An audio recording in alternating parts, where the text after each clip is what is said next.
जय हिंद सभी को। और आज का हमारा जो टॉपिक है वो टॉपिक का नाम है हमारा त्वचा यानी स्किन। बायो का ये बहुत इंपॉर्टेंट टॉपिक होगा। इसको हम लोग आते हैं कि समझते हैं कि क्या आखिर स्किन कैसे काम करता है, इसका फंक्शन क्या है, इसका टाइप क्या क्या है और इसमें कौन से बीमारी होता है, इत्यादि सारा चीज इसमें हम लोग पढ़ेंगे। त्वचा हमारे शरीर का बाह्यतम सुरक्षा करता है, मतलब बाहरी से हमारा शरीर का जो प्रोटेक्शन करता है वो क्या होता है, त्वचा करता है। अगर सेल में बात करें तो सेल में हमारा बात करेंगे तो हमारा जो त्वचा होता है वो सेल मेम्ब्रेन से बना रहता है। सेल वॉल, प्लांट का जो मोटा वाला छाल होता है वो सेल वॉल से बना रहता है, लेकिन जो हम लोग का जो ऊपरी छाल होता है वो सेल मेम्ब्रेन से बना रहता है। अगर हम आगे देखें तो हमारा जो स्किन है वो हमें तापमान से नियंत्रित करता है, हमारे तरीका से एक वाटर प्रूफ का काम करता है, साथ ही बाहर से बीमारियां अंदर ना जाए इसकी भी सुरक्षा करता है। इसीलिए जो है सेल मेम्ब्रेन को हम लोग अर्ध परागम्य झिल्ली कहते हैं। तो हमारा जो स्किन होगा वो भी क्या होगा, अर्ध परागम्य झिल्ली है। इसको पता है कि इसमें क्या अंदर जाएगा और क्या नहीं जाना है। जैसे पानी अंदर नहीं जाएगा, लेकिन हम लोग मूव मलेंगे तो मूव क्या जाएगा, अंदर जाएगा। ठीक है, तो इसी में हम लोग को पता चलता है कि ये स्किन हमारा क्या है, अर्ध परागम्य झिल्ली। अगर हम स्किन का बात करें तो स्किन का बिल्कुल स्ट्रक्चर यही है। स्किन में स्किन हमारा तीन प्रकार का होता है। एक पहला जो परत होता है वो एपिडर्मिस होता है, दूसरा परत को हम लोग डर्मिस कहते हैं और तीसरा परत को हम हाइपरडर्मिस कहते हैं। तो पहला परत को हम एपिडर्मिस कहते हैं, दूसरा परत को डर्मिस कहते हैं और तीसरा परत को हाइपरडर्मिस कहते हैं। हमको यही तीनों के बारे में इसमें अध्ययन करना है मुख्यतः। सबसे पहले हम चर्चा करते हैं एपिडर्मिस। एपिडर्मिस का अगर हम चर्चा करें तो ये सबसे बाहरी परत होता है कि नहीं, बाहरी परत है। साथ में स्किन का जो सुरक्षा करता है वो कौन करता है, एपिडर्मिस करता है कि नहीं। एपिडर्मिस जो है इसी में आपका जो है मेलानिन नामक रंजक पाया जाता है। इसमें क्या पाया जाता है, मेलानिन पाया जाता है। मेलानिन नामक रंजक हमारा कलर निर्धारण करता है। हमारे शरीर में मेलानिन अगर कम रहेगा तो वो आदमी गोरा होगा, और मेलानिन अगर अधिक होगा तो वो आदमी काला होगा। ठीक है, अगर जिसमें जो काला है उसका इम्यूनिटी पावर बहुत स्ट्रांग होगा और जो गोरा होगा उसमें इम्यूनिटी पावर कमजोर होगा। इसीलिए हम लोग देखते हैं कि यूरोप के लोग बहुत कमजोर होते हैं और अफ्रीका के लोग बहुत मजबूत होते हैं। ठीक है, तो जिसमें इम्यूनिटी पावर अधिक रहेगा वो थोड़ा सा काले कलर में जाएंगे। ठीक है, मतलब समझ लीजिए कि उनमें इम्यूनिटी पावर हम गोरे की अपेक्षा ज्यादा है। ठीक है, तो इसमें एक विशेष रंजक पाया जाता है जिसको हम लोग क्या कहते हैं, मेलानिन कहते हैं। जिसको हम लोग क्या कहते हैं, मेलानिन कहते हैं। एपिडर्मिस में ही कीरेटिन नामक प्रोटीन होता है। कीरेटिन नामक प्रोटीन है, केरोटिन नामक प्रोटीन जो हम जो पॉइंट डिनोट किए वो केरोटीन है। ठीक है, केरोटीन नामक इसमें एक प्रोटीन रहता है जिससे वो जो है वाटर प्रूफ का काम करता है। हमारे बॉडी में कोई भी पानी इस पे गिरता है तो वो अंदर नहीं जा पाता है, तो वाटर प्रूफिंग का जो काम होता है वो कौन करता है, हमारा केरोटीन करता है। वो कौन करता है, हमारा केरोटीन। मतलब वाटर प्रूफ या एयर प्रूफ का मतलब वाटर प्रूफ या एयर प्रूफ का हमारा काम कौन करता है, ये हमारा केरोटीन करता है। कौन करता है, केरोटीन करता है। इसमें मेलानिन रंजक है।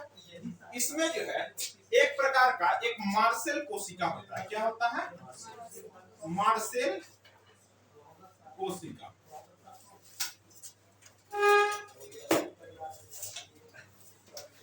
इसमें जो है बाहरी जो हमारा परत होता है इसमें क्या होता है, मार्सेल कोशिका होता है। मार्सेल कोशिका या फिर इसी को या और लैंगरहैंस कोशिका। क्या होता है, लैंगरहैंस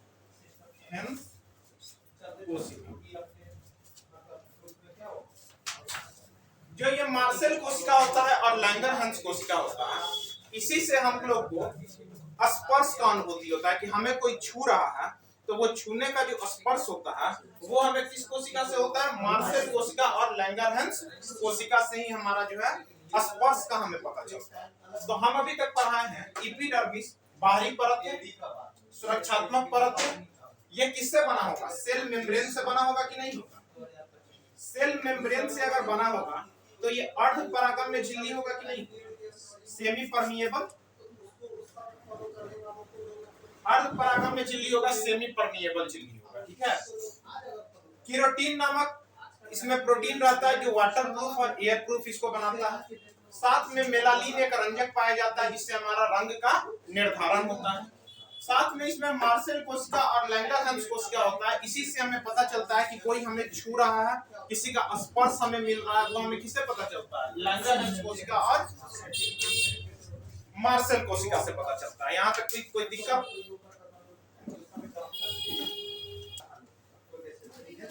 यहाँ तक कोई दिक्कत परेशानी नहीं हुआ होगा। तो आगे चलते हैं कि जो एपिडर्मिस वाला परत होता है ये निर्जीव परत होता है। ये कैसा परत होता है?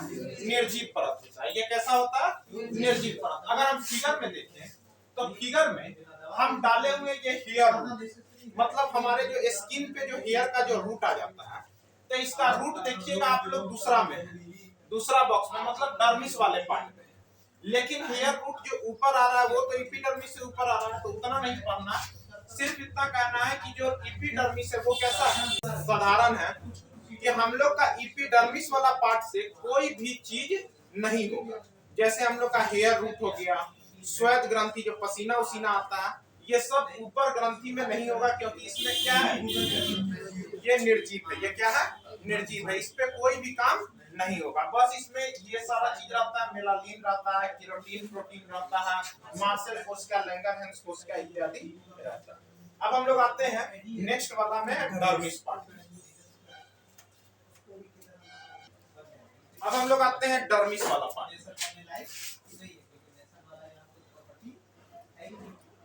सबसे पहले हम डर्मिस वाला पार्ट में देखेंगे कि ये सजीव होता है। ये क्या होता है? सजीव होता है। ये क्या है? सजीव है कि नहीं?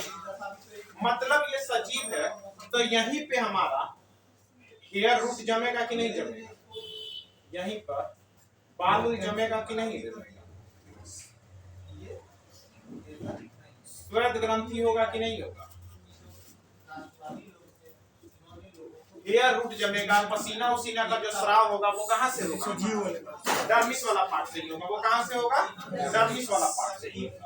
आप लोग को बताए थे कि जहां भी बाल जमता है तो बाल को उखाड़िएगा तो वहां व्हाइट कलर का परत आता है, ठीक है। तो वो व्हाइट जो है वो हमारा कौन सा प्रोटीन से बनता है? Collagen protein. कौन सा प्रोटीन से बनता है? कोलेजन प्रोटीन से बनता है। तो हमारा पूछेंगे कि कोलेजन प्रोटीन कहाँ पड़ता है? डर्मिस वाले पार्ट में। लेकिन पूछेंगे कि केरोटीन कहाँ पड़ता है? तो केरोटीन किसमें पड़ता है? एपिडर्मिस में पड़ता है, ठीक है।